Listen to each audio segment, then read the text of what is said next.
Good morning, good afternoon, good evening, and welcome to the Jerusalem Center for Security and Foreign Affairs War Room Update. We've had a few dramatic days going through Israel and around Israel and everything that's going on in the war.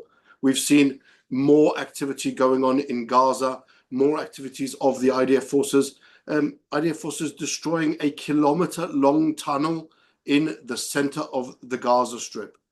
Around us, we've been really under a barrage of missiles from every possible side. We've seen missiles from the north, from the south, from the east. And really what's driving all of this is the elephant in the room. It's the events of the morning of, or the evening of Friday, the elimination of Hassan Nasrallah, the head of Hezbollah, and a number of other senior Hezbollah operatives, commanders, and others. We're also, together with him, also eliminated was a Brigadier General Abbas Nilpulsan, if I'm saying his name right, I hope, the head of the IRGC's Syria and Lebanon's operations. Really a severe blow dealt to Hezbollah, dealt to the terrorists, and they've responded really with massive barrages of rockets all over the north. They didn't really need an excuse. They were already operating. They were already attacking us from really from every possible direction. But now it's really got to a different stage. But we are also in a different stage. We have now eliminated, I would say, probably 80 to 90% of Hezbollah's senior leadership, of their commanders, dead. They are no longer with us. They will no longer be able to threaten Israel, no longer be able to threaten the communities of Israel on our northern border. They will no longer be able to participate in that ring of fire that Iran has so craftily created over the last 30, 40 years.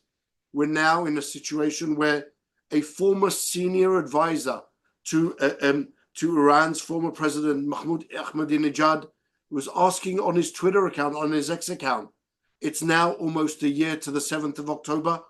Was it worth it? Hamas's leadership has been almost obliterated. Hezbollah's leadership has been now almost obliterated. Hamas has taken a tremendous blow, and so has Hezbollah, and Israel isn't finished yet. We're not finished dealing with these enemies. And now even the Iranians are starting to question, was that all worth it? Should Yahya Sinwar have launched the October 7 massacre, murdering 1,200 people, taking hostages, and dragging the entire region into a downward spiral? But to focus on Lebanon, because that's really the story at the moment, we're joined today by our special guest, Lieutenant Colonel in Reserve Sarit Zehavi, the founder of the Alma Center for Research and Education. Sarit, thank you for joining us. Thank you for having me. So Sarit, just give us a little bit of an idea. I want to try and break our conversation down into the difference between capabilities of Hezbollah, personal capabilities, personalities, functionaries, and weaponry on the other hand. Where are we standing as regards Hezbollah's senior leadership? Okay, so with regard to the senior leadership, as you said, many of them are eliminated. If we're trying to look at the structure of Hezbollah, it is divided to the Shura Council, which is the central council, under which there are few councils that most of them are civilian. This is the Executive Council that is responsible for the civilian activity, the Judicial Council, the Parliamentarian Council, the Political Council, and the Jihadi Council, who is the actually only council that is responsible for all the military activity of Hezbollah. So if I'm trying to begin with the Jihadi Council, I would say that over there, Hezbollah suffered huge damages. Putting Nasrallah aside for a moment, okay? We had the killing of Fuad Shukur, who was marked as number 2, or maybe one of 2 number 2s after the killing of Murnia. And right after him was killed Ibrahim Akil, who was supposed to lead the ground invasion to Israel, along with his elite unit, Radwan Brigade. And Radwan Brigade's commanders, I guess more than 10 of them, were killed along with Ibrahim Akil in this attack in Beirut previous Friday. These are the main two figures. Today we learned that Ali Karki, the head of the southern front of Hezbollah, the one who is leading the campaign, the current campaign against Israel as it is, from the south of Lebanon, was killed as well with Nasrallah. He was wounded in an attack before. The bottom line, he was eliminated. And he was also one of the leading figures of the military council, the Jihadi Council of Hezbollah. Basically, they have like two more prominent figures there. One of them is Talal Khami, which is a person that was responsible and maybe is still responsible for executing terrorist attacks outside of Israel's borders. The good news that this person failed in most cases, and the only attack that succeeded is in Bulgaria a decade ago, killing a few Israeli tourists and some Bulgarian citizens. But he tried much more time than this one and failed. And I believe that as long as this person is still alive, as much as we know, he, especially now, will try again to execute this kind of terrorist attacks, including trying to work with the sleeping cells across the world around that. And it's a big question whether he's strong enough or positioned high enough to replace all the others that I've just mentioned that were eliminated. Other than that, I mentioned all the civilians, consuls of Hezbollah, and let's talk about like the political leadership of Hezbollah, even though there is no real distribution between, division, I'm sorry, between the political leadership and the military leadership, because almost each and every person in the political leadership also had some kind of mission in the military leadership. And we learned that when they are getting killed, more details are coming out, and we see this. A good example is Nabil Kaouk. Nabil Kaouk was the deputy of the head of the executive council, Hashem Safi Adin. In a minute, I'll talk about him. Nabil Kaouk was also eliminated this week, and he was also holding a military position, which was part of the internal security mechanism of Hezbollah. His boss, Hashem Safi Adin, is a very important figure because Hashem Safi Adin was marked as the successor of Nasrallah, not now, before Nasrallah was killed. He was a member, he was the head of the executive council, meaning that he dealt with all the services that the Lebanese civilians are getting from Hezbollah, from education and finance and banks and medical services and food and everything that you can practically think of. But at the same time, he was a member of the Jihadi Council, meaning that he was also involved in the military activity of Hezbollah. And if I understand, Nasrallah's cousin. Nasrallah's cousin, and also his son is married to Qasem Soleimani's daughter, and his brother is a prominent figure, also wanted by American authorities for drug dealing, and his brother was also the representative of Hezbollah in Iran. So you can understand it's a very prominent family. And this person is still alive. And I think it was announced today. I was on the roads most of the day, but I think it was announced today that he was marked again officially as the successor of Nasrallah, and it will be very interesting to see for how long he's going to live. But basically, I think that if you take everything that happened in the past 10 days together, not only the killing of Nasrallah, which was truly a prominent figure, not only because he was the head, but also because he failed to cultivate successors. He failed to bring to the front others, and he was very centralist in the way he conducted Hezbollah and the way he used to make decisions. He was a mythical figure in a sense of his relationship with the Iranians. Nobody else had this kind of close relationship with Khamenei himself and the IRGC and Khani, the head of Quds Force in the IRGC. So if you put this damage aside, which is very important with regard to the relationship between Hezbollah and its Iranian boss, there are also damages to the capabilities. Now, this can be divided to the commanders and how many of them are still alive and functioning since the pagers attack and the walkie-talkie attack, and also with regard to the launchers and rockets of Hezbollah, which are being attacked as we speak all the time. One last point is the question of recovering. We should address that maybe later, but I want to talk about recovering under fire. So recovering under fire means that Hezbollah and Iran is trying to smuggle more munition to Hezbollah during the war from the ground border crossing of Lebanon with Syria and from the airport. And in the past few days, what we have seen is first the airports striking in these border, Israeli air forces striking in these border crossings with Syria. And at the same time, after a lot of pressure that was put by the IDF on the Hariri International Airport, exposing the intentions of Iran to smuggle weapons through this airport, the Minister of Transportation of Lebanon, who is also a Hezbollah member, had to announce that he is not letting these airplanes to land.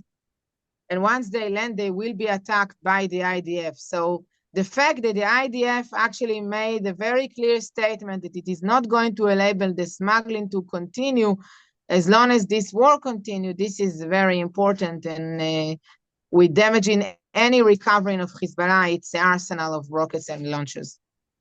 And that's one of the things that we've seen, Sarit, just talking about the people. We're talking about really eliminating the top of the pyramid and most of the high-ranking commanders on the one hand. And then on the other hand, as you mentioned, in the beeper attack and the walkie-talkie attack, taking out that intermediate, that medium level of commanders as well, the people who weren't really part of the big story, but were part of running the branches and running the arms of Hezbollah. And that's something which would seem to have dealt them a very great blow. But when you're talking about a force that, I saw a commentary today saying that with all the people that Israel has already managed to eliminate from the Hezbollah, there's still a force which is almost 100,000 strong. And now those other commanders will be stepping up and moving up. And so it begs the question, how really do they see themselves rebuilding their capabilities, their command capabilities first and foremost? And do those other people moving up, do they have the connections, the know-how, and the interpersonal relationships, as you mentioned, that is so important also with Iran, but also in Lebanon itself? Hezbollah was, to a certain extent, a very orderly organization. So there is that connection possibly, but is it something that you foresee they'll be able to get over that hurdle very quickly, or was this really a tremendous blow to them? I think that's a $1 million question, and it depends on few things. First, it depends on the biggest question, which is how much of the middle commanders were killed or were injured in the pagers and walkie-talkie operation, which are not the highest commanders, but they are the one who's supposed to replace the highest ranked commanders that were killed. And we don't know. We don't have an answer to this question. The second is how much motivation will be for Iran to continue to cultivate Hezbollah as its most important asset in the Middle East, or after it didn't prove to be effective, maybe Iran will decide that Hezbollah could be preserved as a small guerrilla militia like many others in the Middle East, and maybe to invest elsewhere, either in Syria or in Yemen. I think Yemen was a success in the eyes of the Iranians in a very short time, creating that kind of platform of weapons over there. But yet Yemen is 2,000 kilometers from Israel. So it is taking them away from the biggest cause. So we don't know yet, but I agree with you that the fact there are still about 100,000 motivated terrorists, 50,000 of them are in regular service and 50,000 others are in reservist. This is a huge question. But at the same time, I think that eventually the mission of the State of Israel is not to re-educate these people. This is the mission of the Lebanese. Our mission is to make sure that these people are not capable of harming us. That's the most important thing eventually. And I think we are on the right direction. It doesn't mean that the fire will stop completely forever. There is no solution once and for all. I think all experts to Hezbollah will tell you the same thing around that. But at the same time, the damages that were caused to Hezbollah are leading us to the point that Hezbollah is no longer a strategic threat to the State of Israel, and it is becoming as small as it used to be more than 25 years ago, which was, okay, a guerrilla, a terrorist militia. Israel had dealt with terror since it was established. This is something that we know how to deal with and how to prevent, but it's not a strategic threat that brings us to evacuation of 60,000 Israelis and basically abandoning the Upper Galilee. It's a completely different story, and that's why I think that the past 10 days had a meaning, were very significant, and they must be only the beginning to more attacks, but at the same time to plant the seeds to a diplomatic arrangement that will make sure that Hezbollah is not recovering. And that's exactly the point. We've seen 11 months of really this war of attrition, and then in a very short amount of time, just 10 days, we've seen the switch from the moment the Israeli cabinet adopted the goal of the war with Lebanon to return our citizens to the north. It was an immediate switch, and we immediately started seeing the elimination of the middle level of commanders, the highest level, and then really culminating with Hassan Nasrallah. This is really very uncharted territory, because it's something that we haven't seen this type of really of destruction within Hezbollah, I think, ever. It didn't happen in the Second Lebanon War. Hezbollah has been run by Nasrallah now for almost 35 years, 40 years. And the same people who are now being eliminated have been with them and with Hezbollah for that same amount of time. So right now, really, we're seeing a complete change in Hezbollah and really mass destruction of really that old guard of the terrorists, which would, I hope, will bring about really that the downfall of Hezbollah as we've seen it until now. And as you said, that really that elimination of that existential threat, both to the north. Yes, but not the threat completely. And it's important to emphasize that as we speak, there are alerts up north in the areas that are not that close to the border, like in a distance of, if I get to see the areas that we have alerts now, areas which are in a distance of at least 10 kilometers and more from the border. And we've seen today shooting to more than one area of the north, which means that there is still level of coordination between the ground field commanders in South Lebanon that are capable to execute shooting to few areas at the same time. Yet the amount of rockets that are being launched are much smaller than what expected in all the scenarios that we portrayed before this war. Yeah, and that's if we move from the personnel side to the capability side, the rocket side, it seems that we've managed to take out and eliminate not a small amount of the rocket launchers. But when we started with 150 to 200,000 rocket launchers and thousands of UAVs, so our starting position was already bad, and it doesn't matter how quickly we can work. There's still just a lot to get through. And I agree. Today we've seen shooting towards the Kinneret, towards the Tiberias area, towards the Upper Galilee, towards the western coast. So we really have seen, as you said, that coordination that still exists there to a certain degree, and the capabilities to fire what appear to be long-range weapons. but as you said, nothing that we'd managed to create this picture of tens of thousands of rockets raining down on us over the entire area of not only the north, but even farther south towards Tel Aviv. And that seems to be a scenario that, at least at the moment, hasn't realized. Yes, IDF carried out very precise attacks against these launchers.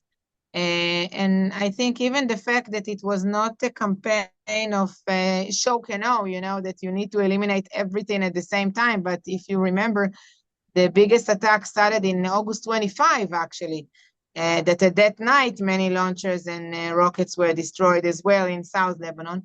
So I think that this enabled the IDF to carry out more and more. I believe the IDF within the next few days will continue to more strikes against these capabilities, and in order to try to avoid as much as possible a ground campaign, we need to create a meaningful achievement on the ground, not only with the leadership and commanders, but also with these launching capabilities of Hezbollah and blocking the underground facilities of Hezbollah next to the border, to make sure that we can bring the people back home. This is what actually was the reason for everything that is now happening. So there is still a way to go, even with all this success that we now see. And I think we should not, look at we should look on both sides, the bright side and the dark side. And there is a long way to go yet. We need to figure it out whether we need a ground operation, and I guess that the answer would not be found in open sources, because we don't know exactly what was eliminated on the ground and how much, but we can agree it was a meaningful achievement already until now. One more thing, I think that the reason that Hezbollah is launching less rockets than expected, it's not necessarily because it doesn't have, I would define it in a little bit different way. I think it's because there is what we call a munition economy in Hezbollah as well, not only on the Israeli side. And Hezbollah don't want to waste what's left of its rockets arsenal too quickly. And I think Iran and Hezbollah interest now is to create a limited, small war of attrition that can last as long as possible, and that way continue the situation of evacuation in Israel. I hope that the state of Israel, on the other hand, will not enable this to happen, and will continue to cause damages to Hezbollah until we will be able to get a diplomatic arrangement to bring the people back home. I don't want to mislead our audience. I don't want to give the impression that there's only a small drip of rockets being fired. There are still being fired some 50 to 100 to 300 rockets every single day that are still raining down on the north of Israel. It's really a substantial amount. I think just to clarify that, some of the almost euphoria is that it isn't there are no schools. Rockets that we expected. There are no schools in northern Israel. My daughter didn't go to school in the past 10 days, and we don't see her going to school until Rosh Hashanah, the new Jewish year. It's going to take a while. It's going to take a long time. They still have those capabilities. And I was reading one of the reports on Alma's website. For our audience who don't know it, go on to Alma, ALMA, look up Alma Center, and you'll find really the best reports that you can find on Hezbollah, on Lebanon, on their capabilities, the division of the rockets of Hezbollah to the best extent possible, obviously based on open source materials. And that brings me really to the question, Sarit, of the ground operations. It would seem that much of Hezbollah's strategic capabilities are held further north, not in that southern area that's adjacent to the border. And those really are the strategic rockets which are probably most damaging for Israel on the one hand. So there is priority, I would say, to maybe try and eliminate them. But on the other hand, there's a substantial amount of the short-range rockets on that southern border. And that's really what's endangering the communities, Israel's communities, from going home, from going back to normal life.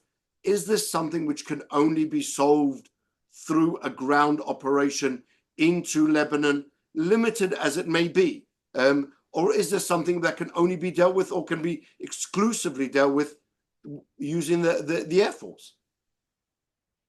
To tell you the truth, I don't know. As you said, we are based on open source, and we don't know how much was eliminated in the past year, which during the past year, IDF did strike in those areas next to the border. We are talking about two types, or two general types of projectiles, either mortars to up to 10 kilometers or rockets, which are short-range rockets. This is up to Haifa. And a little bit further as well, around Haifa, about 40 kilometers. It's tens of thousands of them, so I believe not everything was eliminated. And the big question, how many of these were stored underground in areas that to get to them, you need to create the same damage that was created in the Dahia with Nasrallah. And it's not that simple. It takes time. And I'm not sure everything could be done from the air, especially when you speak about the question of how do you prevent Radwan brigades from coming next to the border again and threatening the communities, which I think this is the reason why the communities were evacuated at first place, the fear of an invasion or an infiltration. So there is a lot of work to be done, offensive, defensive as well for the long run. Eventually, the Israelis living next to the border need protection not only from rockets, but also from the scenarios of infiltration of terrorists. And of course, with the diplomatic arrangement, I keep mentioning that because I think it's important. I think lessons should be learned from the previous diplomatic arrangement that was completely useless. But it is important to have that, and it is important to get to that, but not with compromise on Israel's interest. There should be a Lebanese interest to make sure that South Lebanon is not used as a military compound to be built against Israel. And that's what we've been saying to our audience as well. The goals in Lebanon and Israel's goals in Lebanon are very different from the goals in Gaza and with our fight with Hamas. In Lebanon, we have no intention of holding any type of large area for an extended period of time. Our goal is to ensure that the terrorists are either eliminated or pushed further north so that they no longer pose a threat, and then for a Lebanese force or some other force to take control and to ensure both Lebanon's security and our security. Now, I hope it will not be a Lebanese force solely, because Lebanese force is not interested in clashing with Hezbollah. I hope there will be an effective mechanism internationally, and neither the UN as well, but somebody will be truly willing to clash with Hezbollah and not to, pretend as if everything is okay while all these capabilities are being built in front of our eyes. I mean, that's what we saw just also before we started discussing the subject. We had the Lebanese prime minister, to the extent that there really is a prime minister. It's a caretaker government. They don't have a government. We won't get into that, saying that they're now willing to implement Resolution 1701, which was never implemented. It was a failure. It was it was a joke to start with, and now they're willing to adopt and implement that joke. Surely that shouldn't be something which Israel should agree to. The question is, how do we now move to a different solution? We've discussed previously, and on previous occasions, you've actually expressed almost admiration for the UNIFIL forces that have operated in southern Lebanon, but they are completely ineffective. They didn't stop Hezbollah. They won't stop Hezbollah. So what other options do we have? They have the Lebanese army funded by the US, but they're not going to be fighting Hezbollah either. So who else? So I think that's why it's that important to make sure the Hezbollah of the day after is not going to look like Hezbollah of the day before, and most of its capabilities will be eliminated. So the starting point of this kind of an agreement will be very different. And second, I think that there should be a deep international involvement here. There were talkings about French and British and even NATO involvement. We've seen this kind of involvement with regard to ISIS if international community truly cares about Lebanon and they want to see different prospects in Lebanon, they should work with us around that. And as long as the arrangement will be fictional arrangement, it will not, the picture will not change. Hezbollah will recover and we'll have to get in the fourth time. I think that's part of the message that Israel is trying to convey, not only in Lebanon, but also in Gaza.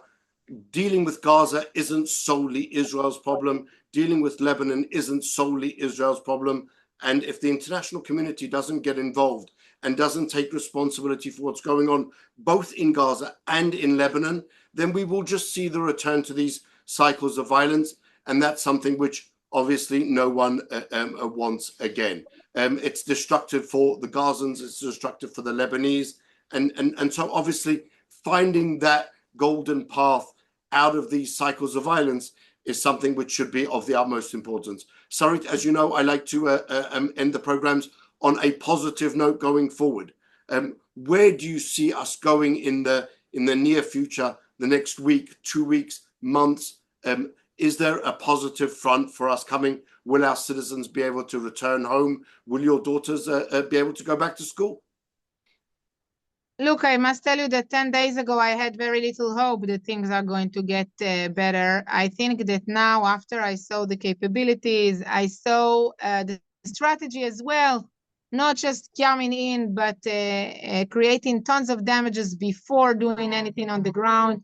I think, and now we have more alerts in the north, I think that it gives me a lot of hope that we are closer to a diplomatic arrangement than we used to be. We are closer to take off the strategic threat of Hezbollah to the state of Israel. And we are even closer to create different kind of relationship with regard to the Iranians themselves and their motivation to execute the campaign of unification of fronts, because they truly lost the most important asset in this campaign, and now they need to recalculate their aspirations in the region. That really is the broader discussion of how all of this affects Iran, how their proxies, one after the other, have been destroyed. And really their program for the last 30 to 40 years has crumbled before their eyes. Sarit, thank you so much for joining us. We wish you and to all of our viewers as well a Shana Tova, Happy New Year. Our next program will be after Rosh Hashanah. Until then, to all of Am Yisrael, to everyone around the world, may you have a happy and healthy, and really a secure New Year. Sarit, thank you again. Thank you very much. Shana Tova. Bye-bye, Shana Tova.